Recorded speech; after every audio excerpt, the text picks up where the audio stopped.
every night failed to lift the alien princess, until a human mechanic carried her with one arm.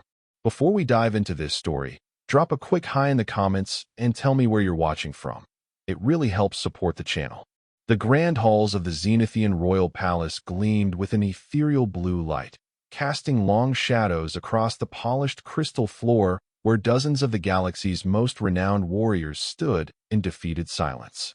The Princess of Zenith lay motionless on her ceremonial platform, her iridescent skin reflecting fractured rainbows across the hall's vaulted ceiling. Owen Porter wiped the grease from his hands onto his already stained jumpsuit as he pushed his way through the throng of maintenance tunnels beneath the Zenithian royal palace. The human mechanic had been stationed on this alien world for just 3 standard months, yet he already felt the crushing weight of homesickness. Earth was 16 light-years away, and he was the only human on a planet populated by the tall, willowy Zenithians who dominated this sector of the galaxy. The royal palace's environmental systems had been malfunctioning for days, causing temperature fluctuations that made the Zenithians uncomfortable and irritable. As the newest addition to the maintenance crew, Owen got the worst assignments, which explained why he was crawling through narrow service tunnels on what should have been his day off. "Porter, report your status," came the grating voice of his supervisor, Technician Morix, through his earpiece. "Almost at junction F7," Owen replied, squinting at the glowing map on his wrist display. "Should reach the primary cooling manifold in about 10 minutes. "Make it 5, Morix responded curtly. "The ceremony begins soon, and the temperature must be perfect." Owen sighed. "What ceremony?" There was a pause before Morix answered. "The Ascension Trial. Princess Alara has completed her metamorphosis. Today the finest warriors in the galaxy will compete for the honor of becoming her royal consort." "Sounds fancy," Owen muttered, not particularly interested in alien royal politics. "It is our most sacred tradition," Morix said with uncharacteristic reverence. "The princess emerges from metamorphosis in a crystalline state. Only one who possesses true strength and nobility can lift her without causing harm. That warrior will become her consort and future co-ruler. So it's basically a weightlifting contest." Owen chuckled. "Your human simplicity is showing again, Porter," Morix said disdainfully. "The princess's crystalline form reacts to neural and biometric signals.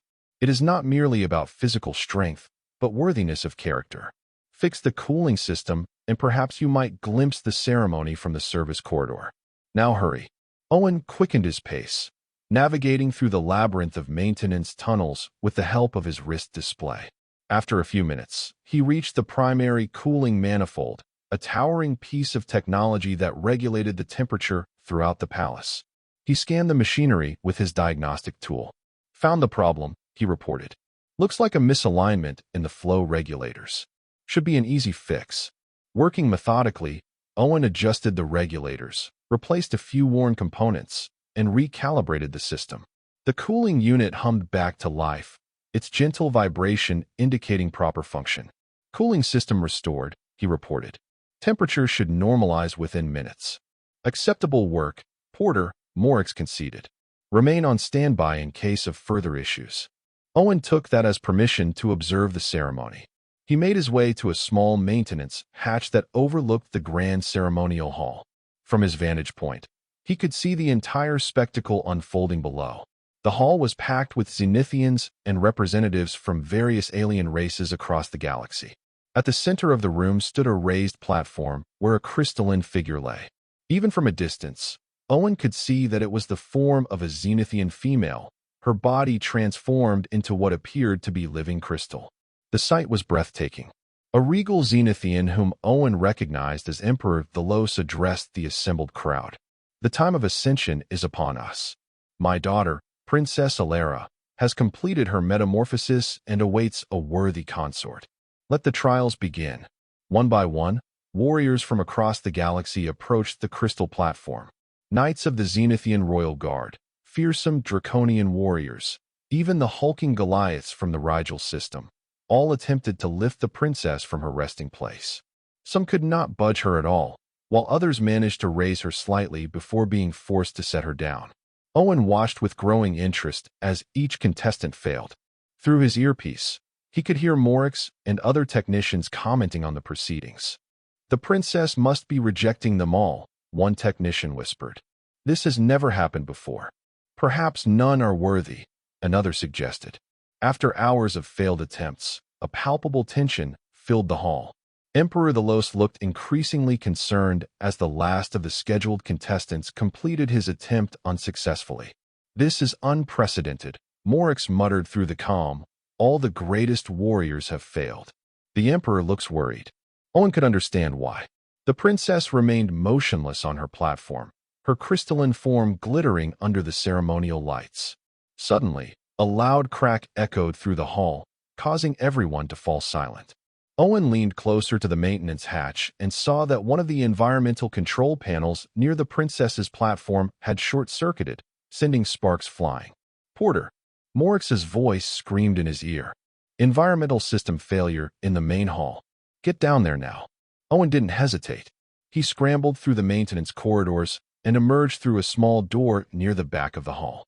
As he approached the malfunctioning panel, he became acutely aware that all eyes in the room had turned to him, the only human in a sea of aliens. "What is the meaning of this interruption?" Emperor Thelos demanded. Owen swallowed hard. "Apologies, Your Majesty. Environmental system malfunction. I'm here to fix it." The Emperor waved a dismissive hand. "Make it quick. We are in the middle of a crisis."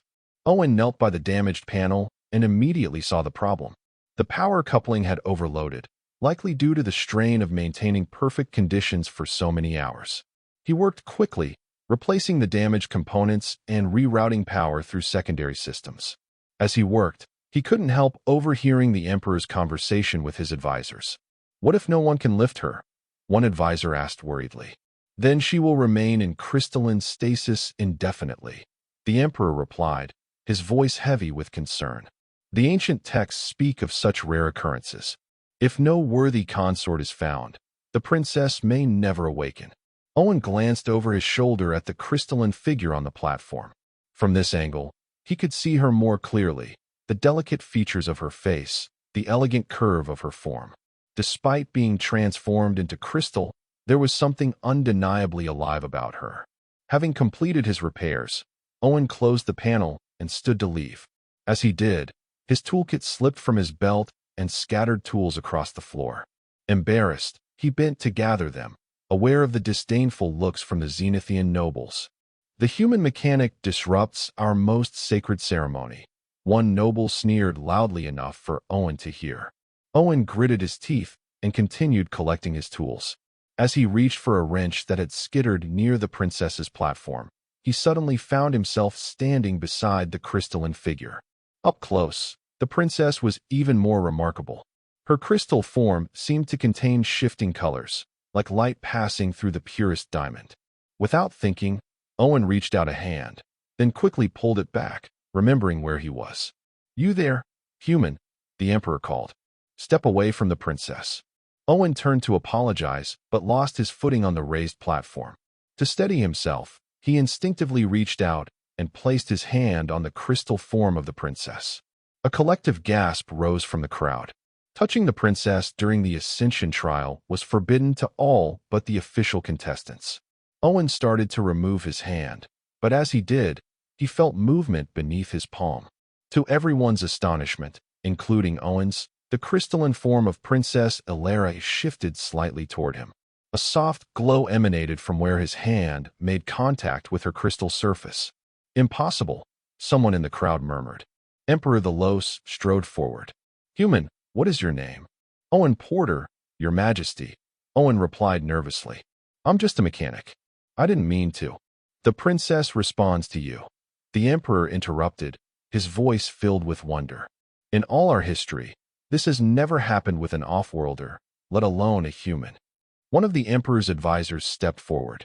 "Your Majesty, surely you aren't suggesting that this maintenance worker participate in the sacred trial?" The Emperor studied Owen thoughtfully. "The ancient texts state that the princess will choose her consort. If she responds to this human, then he must be given the chance to prove himself." Before Owen could protest, he found himself surrounded by Zenithian royal guards who ushered him to the starting position for the trial. "This is ridiculous," Owen protested. I'm not a warrior. I'm a mechanic. I fix things. I don't lift princesses. The emperor raised a hand for silence. The princess has shown a response to you that she has not shown to any other. You will attempt the trial. Feeling hundreds of eyes on him, Owen approached the platform where Princess Alara lay in her crystalline form. The previous contestants had been mighty warriors, beings renowned across the galaxy for their strength and valor.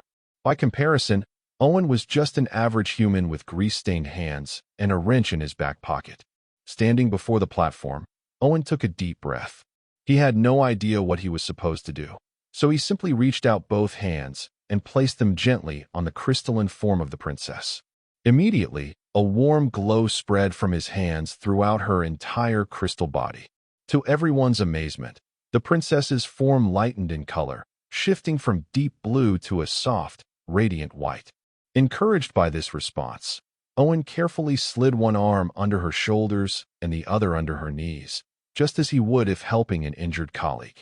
To his surprise, though she appeared to be solid crystal, her form felt surprisingly light in his arms. With one smooth motion, Owen lifted Princess Alara from the platform. A shocked silence fell over the hall, followed by a wave of astonished murmurs. The human mechanic had accomplished what the galaxy's mightiest warriors could not. Not only had he lifted the princess, but he had done so with apparent ease, cradling her crystalline form in his arms as if she weighed nothing at all. What happened next astonished everyone even further. The crystal encasing Princess Alara began to dissolve, transforming from solid form into millions of tiny, glittering particles that floated around her like stardust. As the crystal dissipated, it revealed the true form of the princess, a stunningly beautiful Zenithian woman with iridescent skin and eyes that shimmered with an inner light.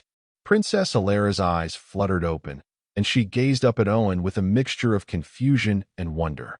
"You have awakened me," she said, her voice musical and ethereal. "Who are you, my savior?" Before Owen could respond, the emperor rushed forward. "My daughter, you have returned to us." The princess smiled at her father, but did not take her eyes off Owen. "This one has a pure heart," she said. "I felt it even in my chrysalis state." The emperor looked from his daughter to Owen, his expression unreadable. The ancient law is clear. The one who successfully lifts the princess during her ascension shall become her consort and future co-ruler. "But your majesty," one of the advisors protested, "he is a human, a mere maintenance worker." "I am well aware of what he is," the emperor replied sternly. "I am also aware of our laws and traditions. The princess has chosen." Owen stood frozen, still holding Princess Alara in his arms, unable to fully comprehend what was happening. "Your majesty," he stammered, "there must be some mistake. I'm not qualified to be anyone's consort, let alone a royal one." The princess placed a delicate hand on Owen's cheek. "There is no mistake," she said softly. "My crystalline form responds to worthiness, not title or species. You have proven yourself worthy where all others failed." Slowly, carefully, Owen set the princess down on her feet. She stood gracefully, though she kept one hand on his arm for support, as if not quite trusting her newly reformed limbs. "Your Majesty," Owen said to the emperor, finding his voice at last, "I respectfully request some time to understand what this all means. Where I come from, we don't usually get engaged to princesses within 5 minutes of meeting them." A ripple of shocked gasps ran through the crowd at Owen's directness, but to everyone's surprise, the emperor laughed, a deep, genuine sound that seemed to release some of the tension in the room. "The human speaks frankly," the emperor said, still smiling. "A refreshing quality. Very well, Owen Porter. You shall have time to understand our ways, and for us to understand yours. But know this. You have been chosen by the princess and by the ancient powers that guide our people. That is not something to be taken lightly." Princess Alara stepped forward, addressing the assembled crowd. "My people, I present to you Owen Porter of Earth. He has passed the Ascension trial and has earned the right to court me formally. Let all witness and honor him accordingly." The hall erupted in a cacophony of voices as nobles, warriors, and diplomats all began speaking at once. Some looked outraged, others curious, and a few seemed genuinely pleased by this unprecedented turn of events. Amidst the chaos, Owen caught sight of Morix standing near one of the service entrances, the technician's mouth hanging open in shock. Owen gave him a helpless shrug, as if to say, "Not my fault." The Emperor raised his hands for silence. "The ascension ceremony is concluded. Let preparations begin for the courtship period." All are dismissed. As the crowd began to disperse, Princess Alara turned to Owen. "You must have many questions," she said with a gentle smile. "That's putting it mildly," Owen replied. "For starters, why me? There were actual knights and warriors here. I'm just a mechanic." "That is precisely why," she answered enigmatically. "Come, we have much to discuss." Before Owen could respond, a team of royal attendants surrounded them, ushering both him and the princess toward a side chamber. As they walked, Owen became acutely aware of his oil-stained jumpsuit, scuffed boots, and the wrench still tucked into his back pocket. Somehow, in the span of 20 minutes, he had gone from fixing a cooling system to being the chosen consort of an alien princess. Life, Owen reflected, had just gotten a whole lot more complicated. The royal attendants led Owen and Princess Alara to an ornate chamber adjacent to the main hall. Crystal fountains burbled softly in each corner, and the walls seemed to shift colors subtly as they entered. Owen tried not to gawk at the opulence around him, but it was unlike anything he had ever seen on Earth. "Leave us," the princess commanded, and the attendants bowed deeply before filing out of the room. When they were alone, Princess Alara gestured to a seating area where cushions of some strange, cloud-like material hovered slightly above the floor. "Please, be comfortable." Owen gingerly lowered himself onto one of the floating cushions, half expecting it to drop him to the floor. To his surprise, it molded perfectly to his body, providing better support than any chair he'd ever experienced. "So," he began awkwardly, "I think we need to address the elephant in the room." The princess tilted her head. "Elephant? There are no earth mammals here." "Sorry, it's just an expression," Owen explained. "It means we need to talk about the obvious issue that everyone's avoiding. Specifically, how a human mechanic ended up as your chosen, whatever I am now." Princess Alara smiled, her iridescent skin catching the light. "Consort-elect is your current title. And yes, I understand your confusion. Let me explain our ascension ritual more fully." She gracefully seated herself across from him. Every Zenithian royal undergoes metamorphosis upon reaching maturity. During this process, our bodies transform into a crystalline state that responds to specific biometric and neural signatures. "Like a biological scanner?" Owen suggested. "That is a simplistic comparison, but not entirely inaccurate," she conceded. "While in this state, we can sense the true nature of those who attempt to lift us.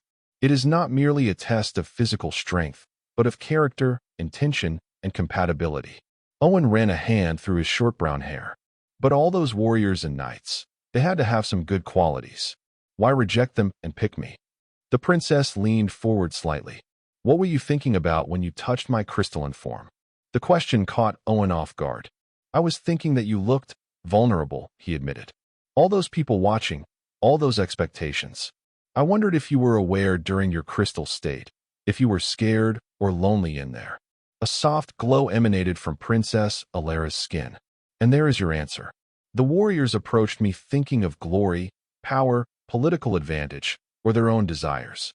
You were the only one who thought of me as a person, not a prize." Owen felt his cheeks warm. "I was just being decent. That's hardly a qualification for royalty. Decency is rarer than you might think, especially among those who seek power," she replied. "But there is something else about you, something my crystalline form detected that I am still coming to understand." Before she could elaborate, the chamber doors swung open, and Emperor Thalos entered, flanked by several advisors. "Daughter," he greeted warmly, embracing the princess before turning to Owen. "And Owen, Porter of Earth, I trust my daughter has begun to explain our ways to you." "Yes, Your Majesty," Owen replied, hastily standing. "Though I still have many questions." The Emperor nodded. "As do we all. Never in our recorded history has an off-worlder been chosen during the Ascension, let alone a human. You present us with an unprecedented situation." One of the advisors, a stern-looking Zenithian with elaborate facial markings, stepped forward. "Your Majesty, the noble houses are in an uproar.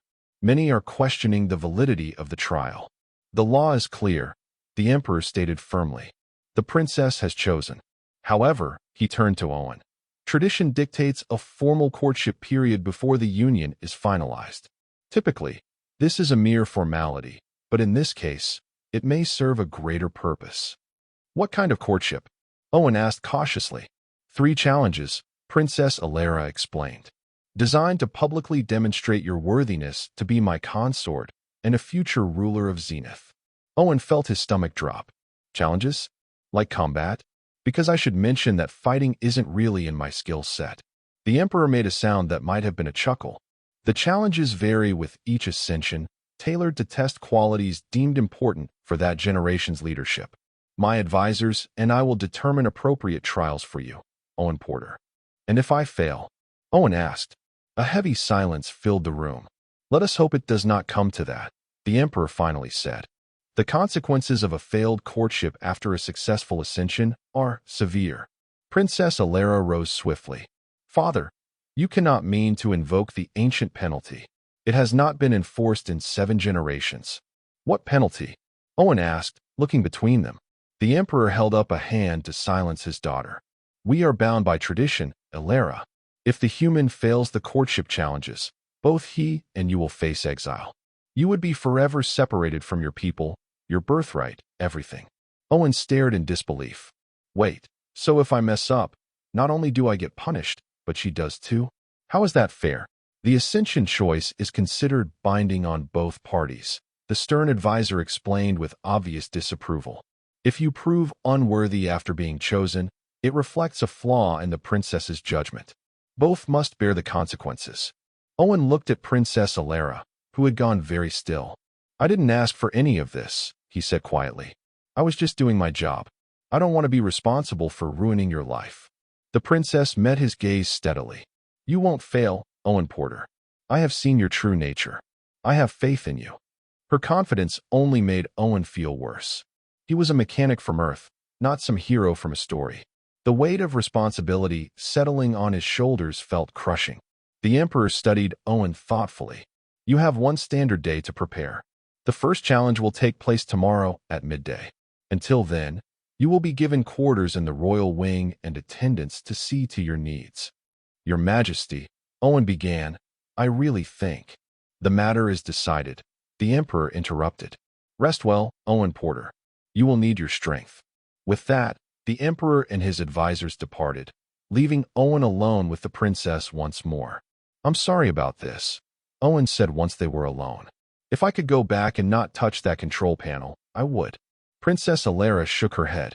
You misunderstand. Your arrival is not a tragedy, but potentially our salvation. What do you mean? The princess moved to a crystal panel on the wall and waved her hand over it. The panel transformed into a viewing screen showing the stars above Zenith. Our civilization is ancient and advanced, but we have grown stagnant. For generations, we have chosen consorts from the same noble families, the same warrior castes. We value tradition over progress, stability over innovation. She turned back to face him. During my metamorphosis, I experienced visions, glimpses of a future where Zenith faces challenges we are not prepared for because of our rigid adherence to the old ways. And somehow I'm the answer? Owen asked skeptically. You represent something our people have forgotten. Adaptability, practical problem solving, seeing beyond tradition to find new solutions. Her eyes seemed to glow with intensity. The fact that you are human is not incidental, Owen. Humans may be physically weaker than many species, technologically behind others, but your kind possesses a remarkable ability to overcome obstacles through creativity and perseverance. Owen wasn't sure how to respond. The fate of an entire civilization seemed like a lot to place on the shoulders of a maintenance worker with a GED and a 2-year technical college certificate. I should tell you, he said carefully, that I'm not some exceptional example of humanity. I'm pretty average, actually. The princess smiled. Perhaps by human standards. But even an average human possesses qualities that our people need. She moved closer to him. Will you help me bring Zenith into a new era? Will you face the challenges and stand by my side? Put that way, Owen found it hard to refuse. Despite the absurdity of the situation, There was something compelling about Princess Alera's vision, and, if he was being honest with himself, something compelling about Princess Alera herself. "I'll try," he promised. "I can't guarantee I'll succeed, but I'll give it my best shot." Relief washed over her face. "That is all I can ask. Now come, you must rest and prepare. Tomorrow will be the first test." As royal attendants led Owen to his new quarters, he couldn't help but wonder what he had gotten himself into. 24 hours ago, his biggest concern had been fixing a faulty power coupling. Now, the future of an alien princess and possibly her entire civilization rested on his shoulders. For a guy who just fixed things for a living, it seemed like the universe had handed him a repair job far beyond his qualifications. Owen's quarters in the royal wing were larger than the entire maintenance barracks where he had been living for the past 3 months. The ceiling soared overhead, inlaid with what appeared to be actual stars that twinkled and shifted in familiar constellations, though not Earth's constellations, he noted. A team of attendants had supplied him with clothes, food, and information about the palace layout, though they seemed uncertain how to interact with him.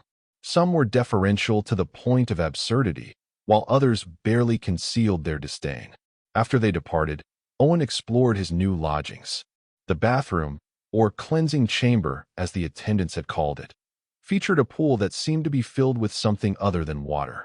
When he cautiously dipped a hand into it, the liquid clung to his skin momentarily before sliding off, taking every trace of dirt and oil with it. Definitely not water. A soft chime interrupted his explorations, followed by a gentle voice announcing, "Technician Morix requests entry." Come in," Owen called, still not used to the palace systems. The door slid open to reveal his supervisor, looking distinctly uncomfortable in the opulent surroundings. Morix entered, his tall, willowy zenithian form seeming to fold in on itself as if trying to appear smaller. "Porter," he greeted with a stiff nod. "Or should I address you as Your Highness now?" Owen winced. "Please don't. I'm still just a mechanic as far as I'm concerned." Morix made a sound that might have been a snort.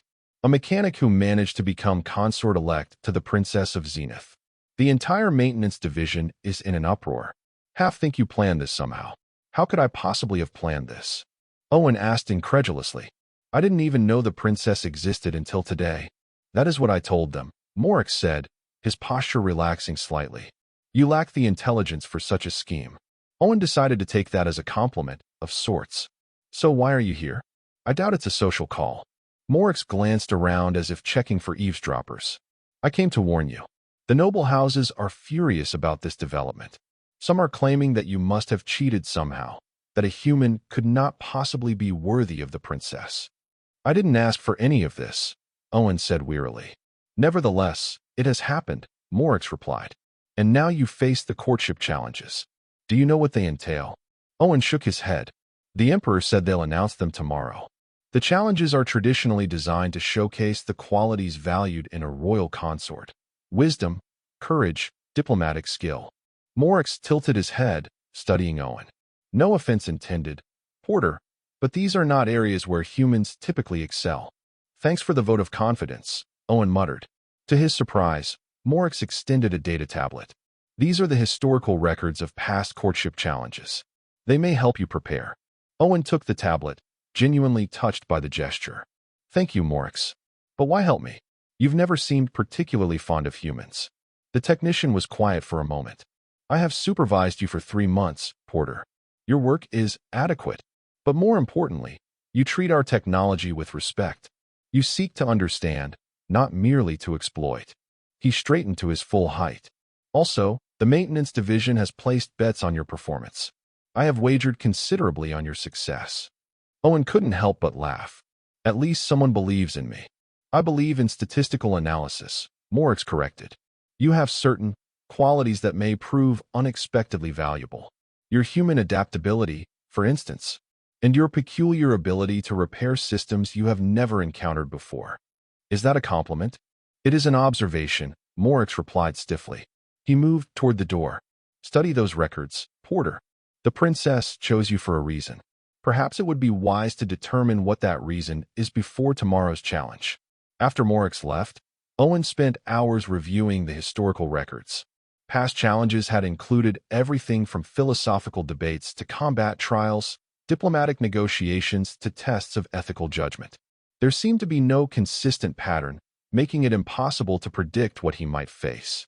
Eventually, exhaustion overtook him, and he collapsed onto the strange, conforming bed that adjusted to his body in ways that defied physics.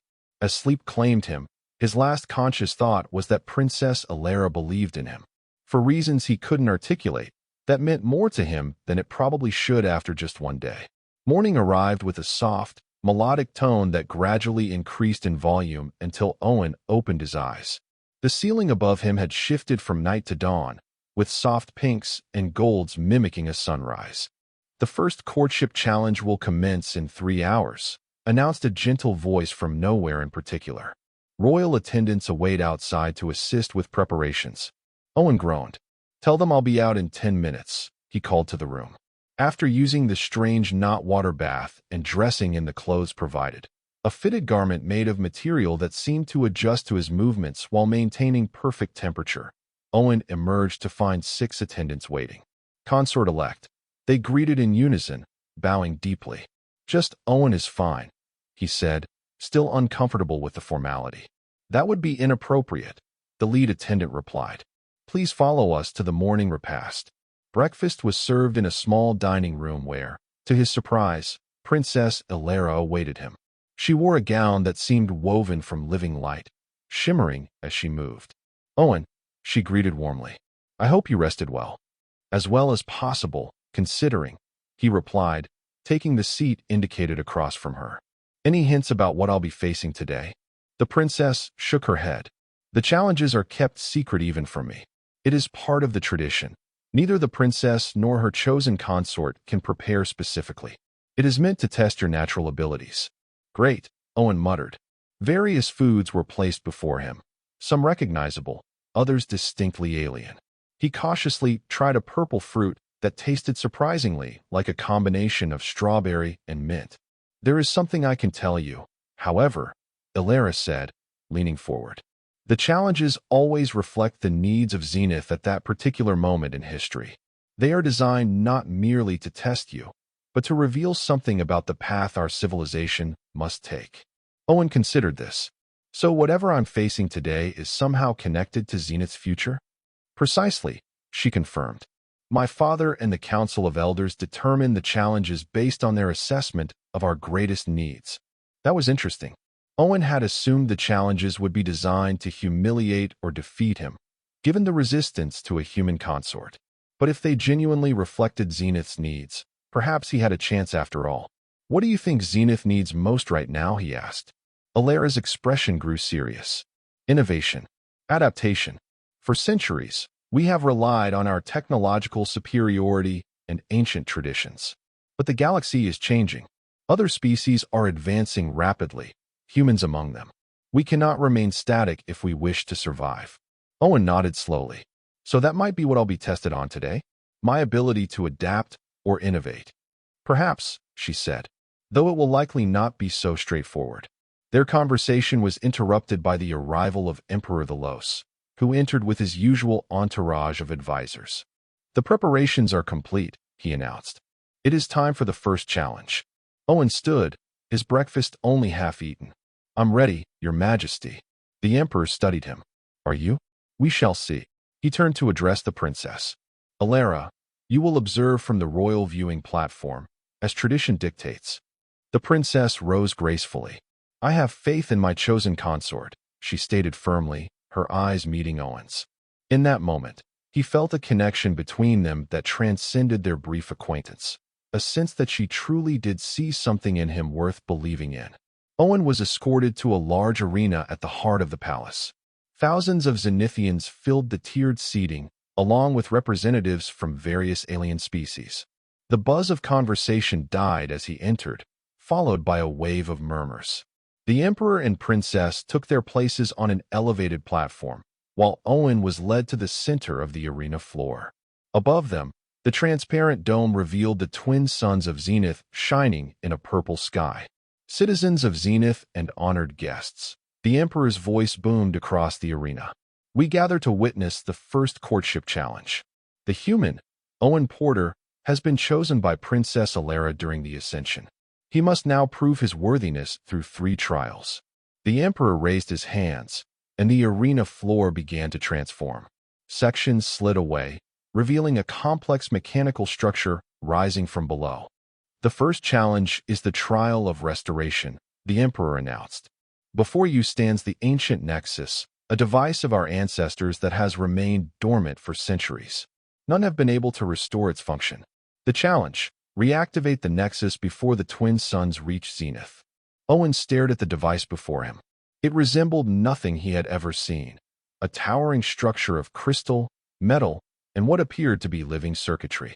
Parts of it pulsed with dim light, while others remained dark and lifeless. "You may begin," the Emperor declared. For a moment, Owen stood frozen. This wasn't combat or diplomacy or any of the traditional challenges he had read about. It was a repair job, the most complicated, alien repair job imaginable, but still fundamentally what he did every day. Taking a deep breath, Owen approached the ancient Nexus. Up close, he could see that it was even more complex than it appeared from a distance. The components weren't just mechanical or electronic. Some seemed to be biological, others defied classification altogether. "Okay," he muttered to himself. "Just like any other broken system. Identify the problem, find a solution." He began a methodical examination, tracing what he assumed were power conduits, studying the pattern of the functioning parts versus the dormant ones.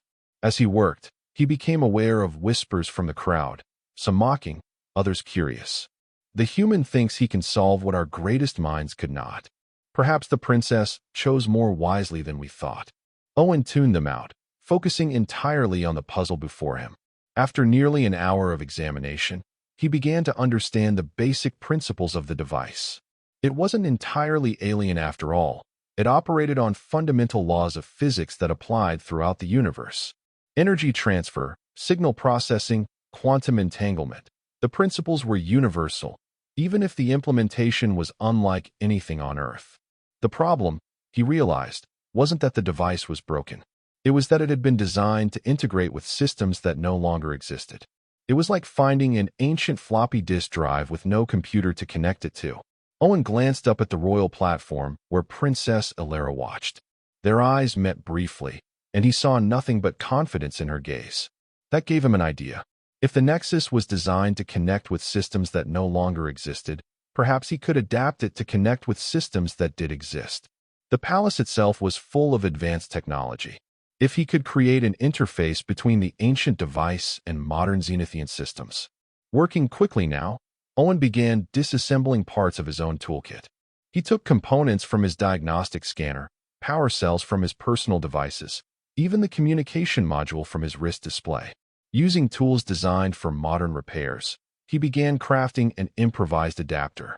"What is the human doing?" he heard someone in the crowd ask.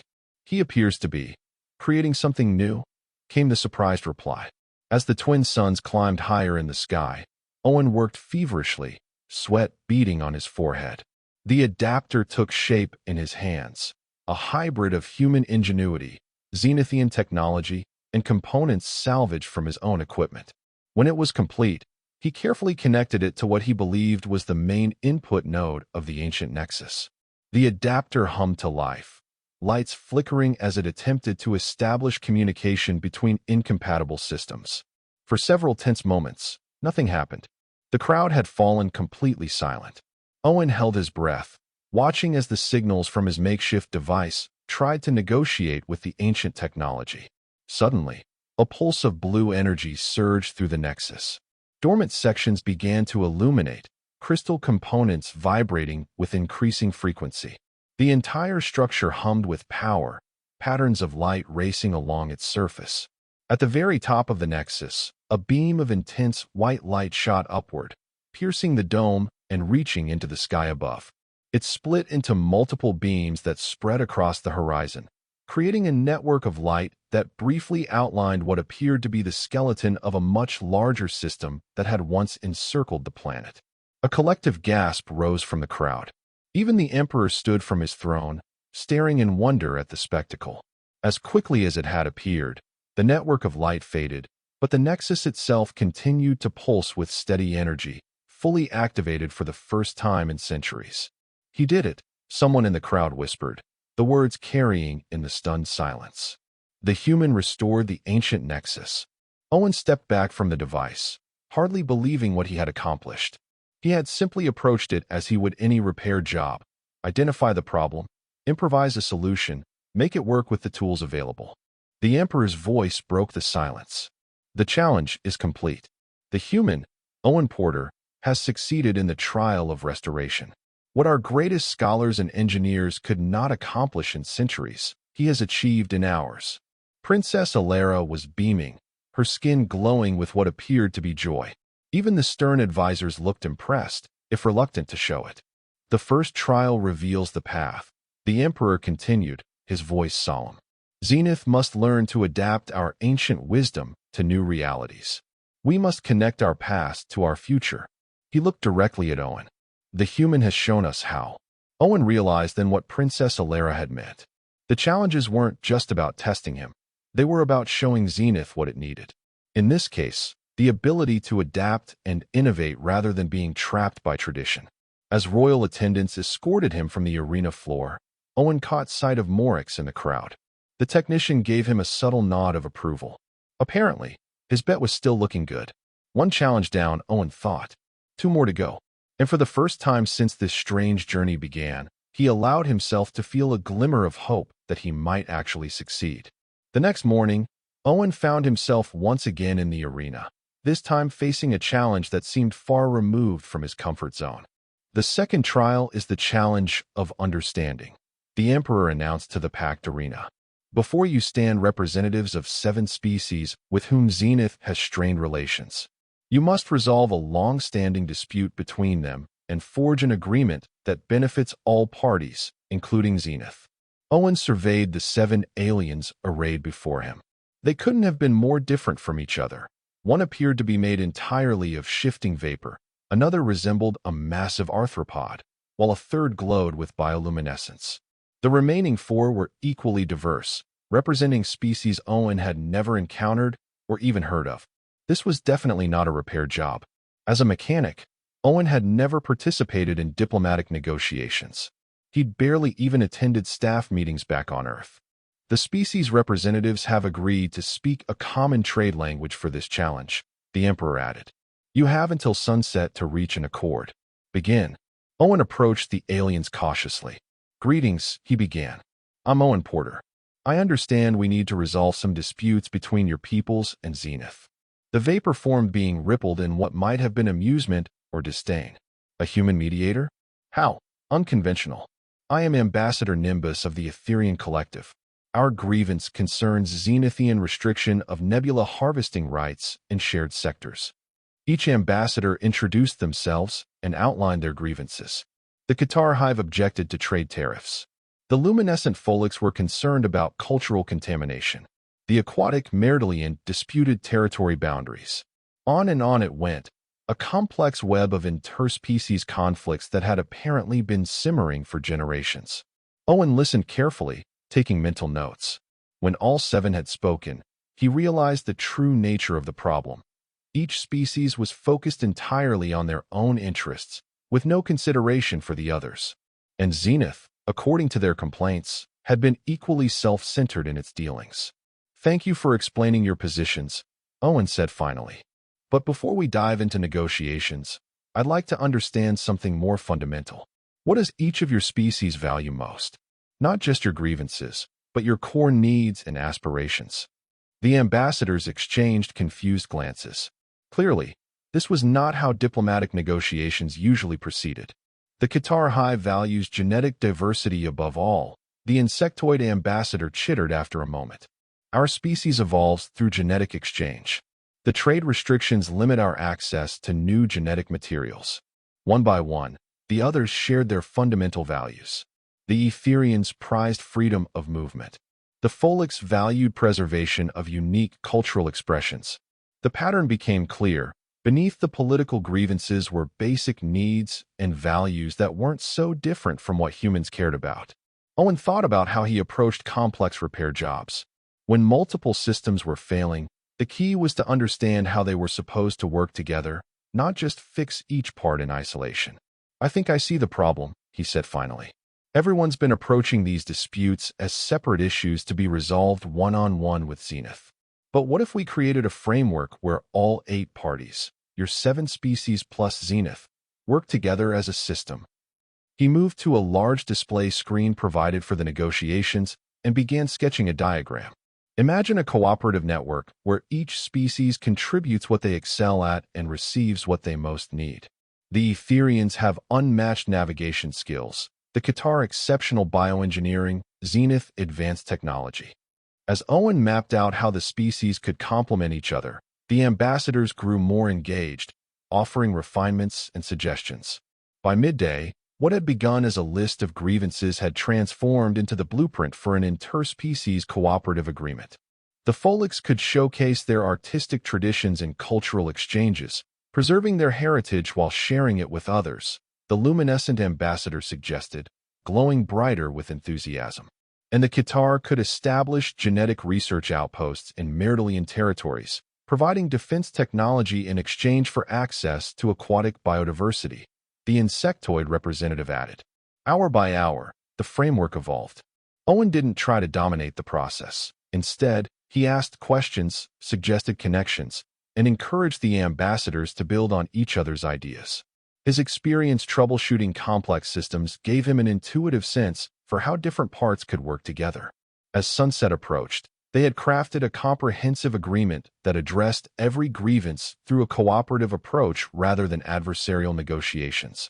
Owen presented the final proposal to the Emperor and the assembled crowd. "This isn't just a series of compromises," he explained. "It's a new system of interaction that benefits all parties and creates something greater than what any species could achieve alone." The Emperor studied the proposal, then looked to the ambassadors. "Do you all consent to this agreement?" One by one, they signified their approval, some with words, others with species-specific gestures of assent. "Then the challenge of understanding is complete," the Emperor declared.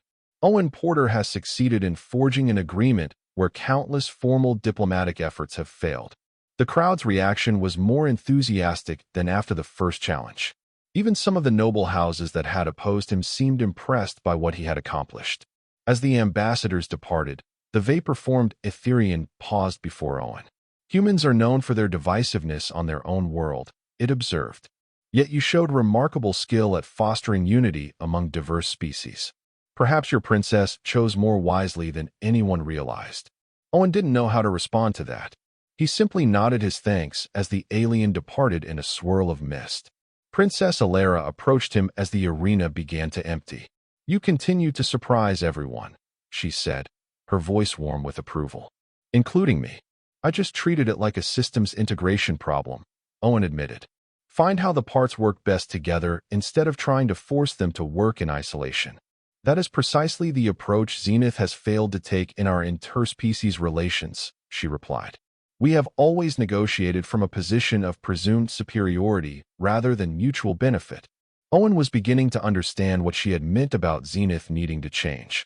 For all their advanced technology and ancient wisdom, the Zenithians had become rigid in their thinking, trapped in patterns that no longer served them. "One more challenge," he said. "Any hints about what I'll be facing tomorrow?"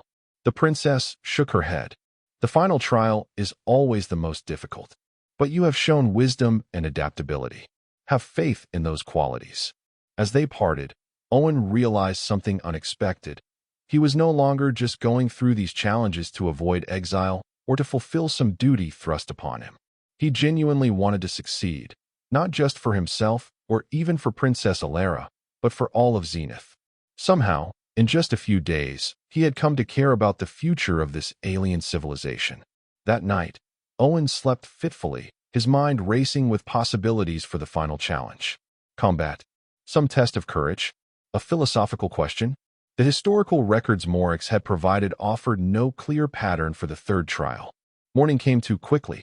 As royal attendants escorted him to the arena for the last time, Owen felt a strange calm settle over him. Whatever the challenge, he would face it with the same approach he took to any problem: assess, adapt, find a solution. The arena was more crowded than before.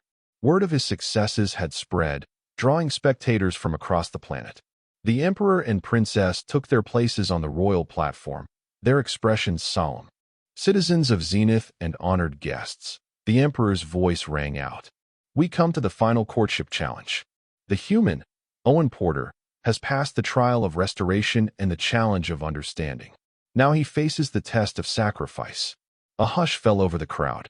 Even from a distance, Owen could see Princess Alara tense visibly. Throughout history, the Emperor continued, those who would lead must demonstrate willingness to sacrifice for the greater good. The test is simple. Owen Porter must choose between personal desire and the needs of Zenith. The arena floor opened once again, but this time what emerged was not a device or ambassadors, but a simple pedestal bearing a small crystal object. Before you is a quantum nexus key, the Emperor explained. It is capable of establishing a stable wormhole to any point in space. Use it, and you may return to Earth immediately, ending your obligation to the princess and to Zenith. Or you may destroy it, committing yourself fully to your role as royal consort and future co-ruler. Owen stared at the small crystal on the pedestal. Home. After months of isolation on an alien world, the thought of returning to Earth was powerfully tempting. No more pressure, no more challenges, no more responsibility for an entire civilization. Just the familiar comforts of his own species and planet. But the choice wasn't that simple. If he took the key, what would happen to Princess Alara? The Emperor had mentioned exile as the penalty for a failed courtship. Would choosing to return to Earth trigger that consequence? And what are the changes she hoped to bring to Zenith? The adaptation and innovation she believed her people needed. Owen looked up at the royal platform where Alara watched, her face carefully composed. She had believed in him when no one else did. She had seen something in him worth choosing, worth fighting for. And if he was being honest with himself, he had begun to see something in her worth staying for. Not just her beauty or her royal status, but her vision for her people, her courage in challenging centuries of tradition by choosing a human consort. The crowd waited in tense silence as Owen contemplated the crystal key. He thought about his life on Earth, a good job, a few friends, a small apartment. He had been content, but not fulfilled. Here on Zenith, as strange and challenging as it had been, he had found purpose. He had made a difference. Owen stepped forward and picked up the crystal key. A murmur ran through the crowd. He turned to face the Emperor and Princess. Your Majesty, he called, his voice steady. I understand now why Princess Alara chose me during her ascension. Not because I'm exceptional, but because I represent what Zenith needs: adaptability, practical problem-solving, seeing beyond tradition to find new solutions. He held up the key. This choice isn't really about me going home or staying here. It's about what kind of leader I would be. Someone who runs from challenges when they become difficult, or someone who stays and works to build something better. With deliberate movements, Owen placed the quantum nexus key on the ground and brought his boot down on it firmly. The crystal shattered with a flash of light and a sound like distant thunder. I choose to stay, he declared. Not just for Princess Alara, but for all of Zenith. I may not be what your traditions expected, but perhaps that's exactly what your future needs. For a moment, the arena was completely silent. Then Princess Alara rose from her seat, her face radiant with joy. The Emperor stood beside her, a rare smile breaking through his regal composure. The test of sacrifice is complete, the Emperor announced. Owen Porter has chosen Zenith over his homeworld. The final challenge is past. The crowd erupted in cheers, the sound rolling through the arena like a wave. Even those who had opposed him seemed moved by his choice and his words. Princess Alara descended from the royal platform and crossed the arena floor to stand before Owen. Taking his hands in hers, she spoke so that only he could hear. You could have gone home. I would have understood. Owen smiled. Earth will always be my first home, but I think I might be able to make a second one here, with you. Her skin glowed with emotions that transcended human expression. Then let us build that home together, Owen Porter of Earth and Zenith. The Emperor joined them, placing a ceremonial mantle around Owen's shoulders. By the ancient traditions of Zenith, I recognize Owen Porter as the chosen consort of Princess Alara and future co-ruler of our people. Let the courtship period end and the union preparations begin. As the crowd cheered, Owen felt a tap on his shoulder. He turned to find Morix standing behind him, looking uncharacteristically pleased. "It seems my wager was well placed," the technician commented. "Though I confess, I did not anticipate you destroying the quantum nexus key. That was unexpected. Coming from you, I'll take that as high praise," Owen replied with a grin. "The maintenance division will miss your skills," Morix said. "Though I suppose royal consorts don't typically perform repairs." "Don't be too sure about that," Owen said. "I have a feeling Zenith could use someone who knows how to fix broken systems." In the days that followed, Owen began to understand the true significance of what had happened. The challenges had indeed revealed Zenith's needs. Restoration of ancient wisdom adapted to new realities. Understanding of how diverse perspectives could work together, and sacrifice of comfortable traditions for a better future. As preparations for the Royal Union ceremony began, Owen found himself increasingly involved in discussions about Zenith's future. His practical approach to problems and willingness to question traditions proved valuable in ways no one had anticipated.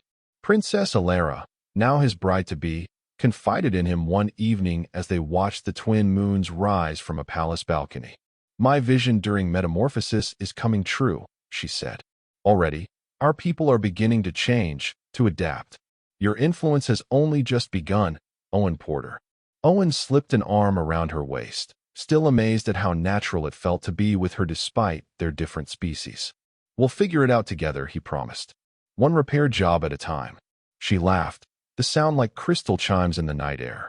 The human mechanic and the alien princess. Not exactly a traditional royal union. Traditional hasn't been working so well, Owen pointed out. Maybe it's time for something new.